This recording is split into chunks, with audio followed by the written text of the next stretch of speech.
In the 1970s, Robert John Maudsley murdered 4 men, 3 of them while in prison. This is the story behind Liverpool's cannibal killer. Robert John Maudsley is known as Britain's most dangerous prisoner. He has been locked in solitary confinement for more than 4 decades. Maudsley was just 21 when he carried out his first murder in 1974 and went on to kill 3 more people while he was in prison. Born in Toxteth, Maudsley made a name for himself by killing child molesters in a series of attacks that sent chills down people's spines. He spends 23 hours a day locked alone inside the glass box beneath Wakefield Prison and was considered too dangerous to mix with prisoners and guards. The 68-year-old has been locked inside a specially constructed bulletproof glass cage since 1983.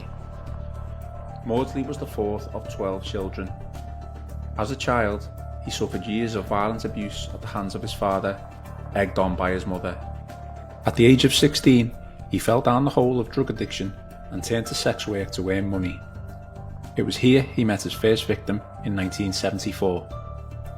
After his client John Farrell showed him photos of children he'd abused, Maudsley garroted him to death. He was declared unfit to stand trial and sent away to Broadmoor Hospital. This was with the recommendation that he should never be released. 3 years later, he and fellow prisoner David Cheeseman barricaded themselves inside a room with tied up child molester David Francis. The pair tortured Francis to death before dangling his body for prison guards to see.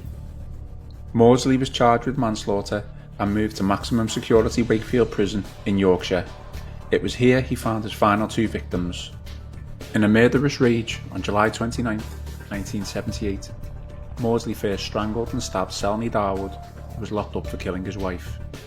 He then crept into the cell of Bill Roberts, who had sexually abused a 7-year-old girl. He stabbed Roberts, hacked his skull with a makeshift dagger, and smashed his head against the wall. Reports at the time of his murders claimed he'd left a spoon in the skull of his second victim, who was missing parts of his brain, although an autopsy report later showed that the story was incorrect. After these final 2 victims, Maudsley acquired a nickname that stuck: Hannibal the Cannibal.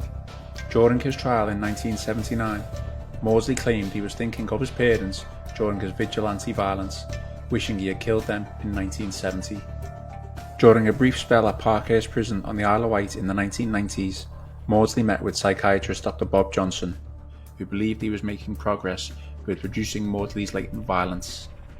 However, the sessions were suddenly stopped after 3 years and Maudsley was returned to Wakefield Prison, where he has remained since.